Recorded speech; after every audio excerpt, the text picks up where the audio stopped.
अस्सलामु अलैकुम वरहमतुल्लाहि वबरकातुहू। आज हम लोग सबक नंबर 21 पढ़ेंगे और पार्ट नंबर ये 29 हो रहा है। मशहूर शहर और दरिया। बिस्मिल्लाहिर्रहमानिर्रहीम। मौजू का नाम है मशहूर शहर और दरिया।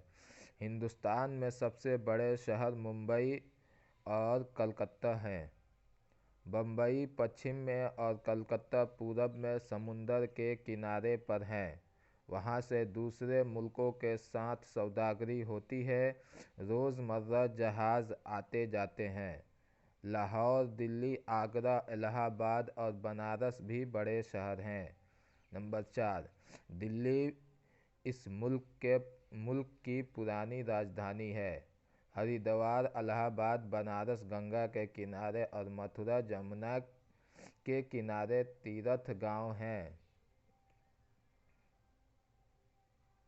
नंबर 5, गंगा और जमुना हिंदुस्तान के बीच में हैं। ये दोनों दरिया इलाहाबाद के नीचे मिलकर एक हो गए हैं।